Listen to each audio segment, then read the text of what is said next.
Hello, everybody, and welcome back for Chapter 11 of Roald Dahl's Matilda. Today, we are going to pass the halfway point of this book. I don't know about you guys, but I am excited about that.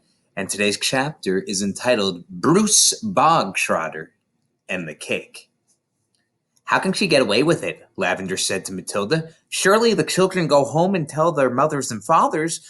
I know my father would raise a terrific stink if I told him the headmistress had grabbed me by my hair and slung me over the playground fence. No, they wouldn't, Matilda said, and I'll tell you why. He simply wouldn't believe you. Of course he would. He wouldn't, Matilda said, and the reason is obvious. Your story would sound too ridiculous to be believed, and that is the Trunchbull's great secret. What is? Lavender asked. Matilda said, never do anything by halves if you want to get away with it.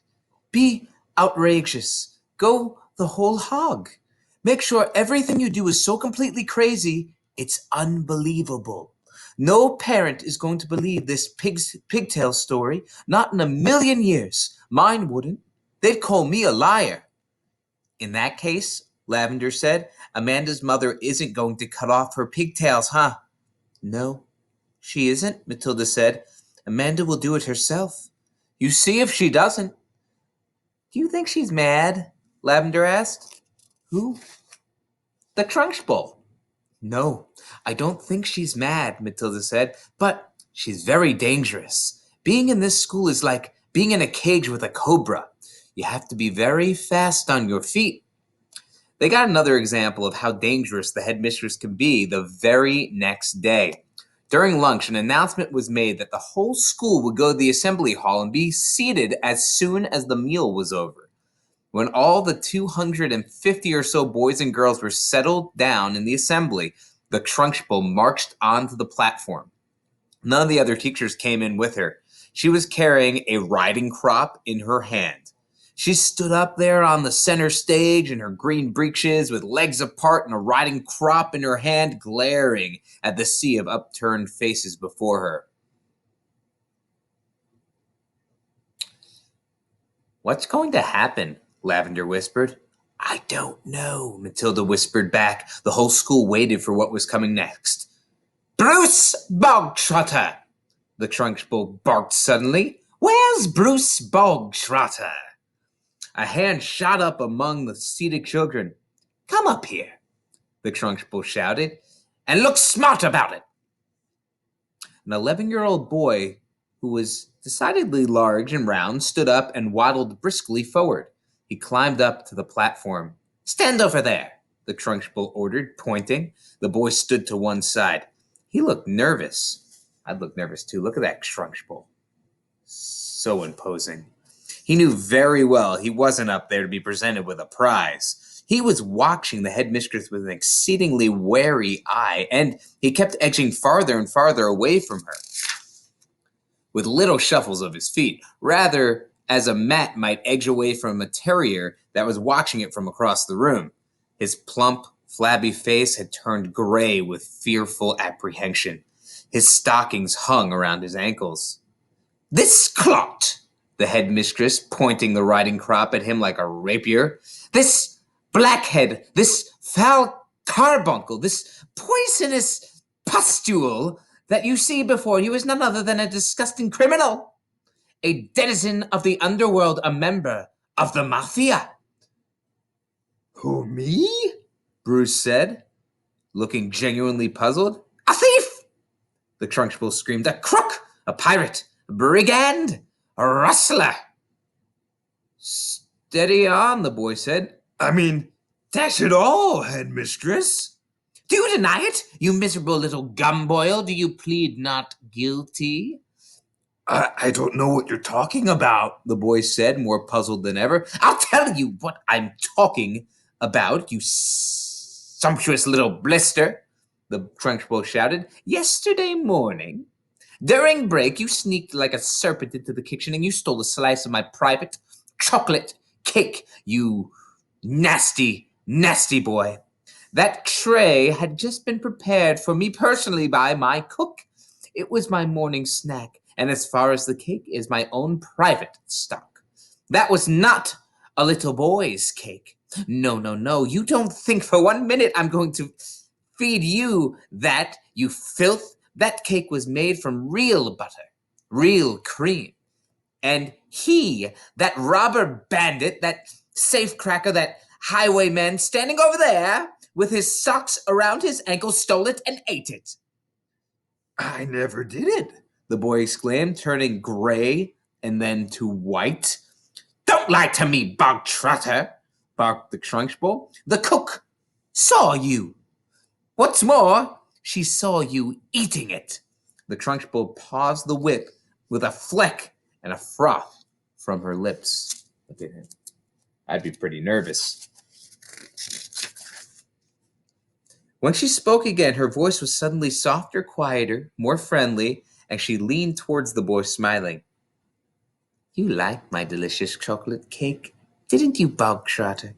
It's rich and delicious, isn't it, Bogtrotter?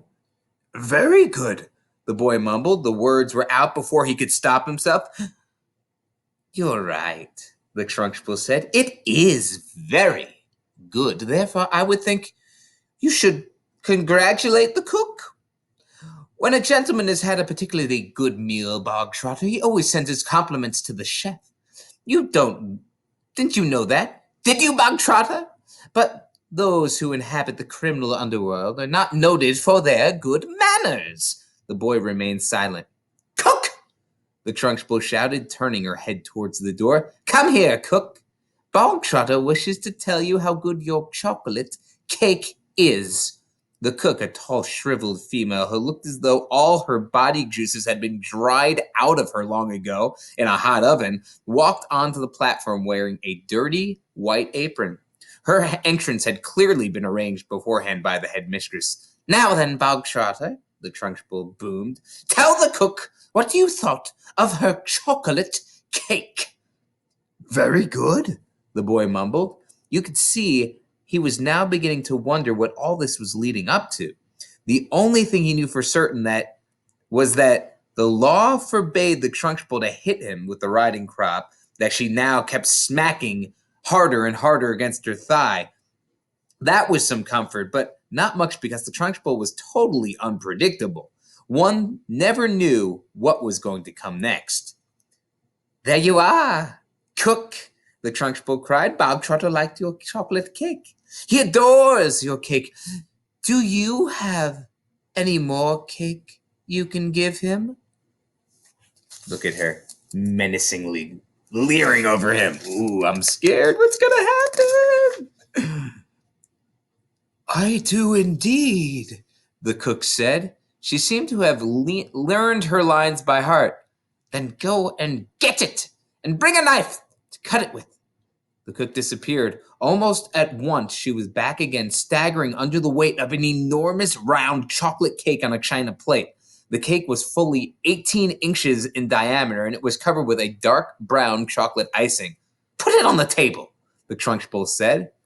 There was a small table center stage with a chair behind it. The cook placed the cake carefully on the table. Sit down, Bogtrotter, the Trunchbull said. Sit there! The boy moved cautiously to the table and sat down. He stared at the gigantic cake. There you are, Bogtrotter, the Trunchbull said, and once again her voice became soft, persuasive, and even gentle. It's all for you, every bit of it. As you enjoyed that slice yesterday, so very much, I ordered the cook to bake an extra large one all for yourself. Well, thank you, the boy said, totally bemused. Thank cook, not me, the Trunchbull said. Thank you, cook. The cook stood there like a shriveled bootlace, tight-lipped, implacable, disapproving. She looked as though her mouth was full of lemon juice. Come on, then, the Trunchbull said. Why don't you cut yourself a nice, thick slice and try it? What, now? The boy said cautiously. He knew there was a catch in here somewhere, but he wasn't sure what it was yet. Can I take it home instead? He asked. That would be impolite, the Trunchbull said with a crafty grin. You must show Cookie here how grateful you are for the trouble that she has taken. The boy didn't move. Go on with it. Go on then, the Trunchbull said. Cut a slice and taste it. We haven't got all day. Look at how big that cake is, and look at the cook there, shriveled and thin. Uh-oh. The boy picked up the knife that he was about to cut into the cake when he stopped. He stared at the cake, then he looked up at the Trunchbull, then at the tall, stringy cook with the lemon juice mouth. All the children in the hall were watching tensely, waiting for something to happen. They felt certain it must. The Trunchbull was not a person who would give someone a whole chocolate cake to eat just out of kindness. Many were guessing that it had been filled with pepper or castor oil or some other foul-tasting substance that would make the boy violently sick. It might even be arsenic, which is poison, and he would be dead in 10 seconds flat. Or perhaps was a booby-trapped cake, and the whole thing would blow up the moment that he cut it, taking Bogtrotter with it. No one from the school put it past the Trunchbull to do any of these things. I don't want to eat it, the boy said. Taste it, you little brat, the Trunchbull said. You're insulting the cook. Very gingerly, the boy began to cut a thin slice of the vast cake. Then he levered the slice out. Then he put down the knife and took the sticky thing with his fingers and started very slowly to eat it. Isn't it good? Isn't it? The Trunchbull asked. Very good, the boy said, chewing and swallowing. He finished the slice. Have another, the Trunchbull said. That's enough. Thank you, the boy murmured. I said, have another slice, the Trunchbull said. And now there was an altogether sharper edge to her voice. Eat another slice. Do as you're told, Bogtrotter. I don't want another slice, the boy said. Suddenly, the Trunchbull exploded. Eat! She shouted, banging her thigh with the rotting crop. If I tell you to eat, you will eat. You wanted cake, you stole cake, and now you've gotten cake. What's more, you're going to eat the cake. You don't leave this platform, and nobody leaves this hall until you have eaten the entire cake. There, sitting before you. Don't I make myself clear? Bogtrotter, do you get my meaning? Now we know what's up. The boy looked at the Trunchbull, then looked down at this enormous cake. Eat, eat, eat! The Trunchbull was yelling. Very slowly, the boy cut himself another slice and began to eat. Matilda was fascinated. Do you think he can do it? She whispered to Lavender. No, Lavender whispered back. It's impossible. He'd be sick before he was halfway through. The boy kept going. When he had finished the second slice, he looked at the Trunchbull, hesitating. Eat, she shouted. Greedy little thieves who like to eat cake must have cake. Eat faster, boy. Eat faster. We don't have to be here all day, and don't stop like you're doing now. Keep going. Next time you stop, before you finished all, you're going straight into the chokey, and I shall lock the door and throw the key down the well. The boy cut a third slice and started to eat it. He finished this one quicker than the other two, and when he was done with that, he immediately picked up the knife and cut another slice. In some particular way, he seemed to be getting into his stride, faster and faster. Matilda, watching slowly, saw no signs of distress in the boy as of yet. If anything, he seemed to be gathering confidence as he went along. He's doing well, Lavender said. He'll be sick soon, she whispered back. It's gonna be horrid.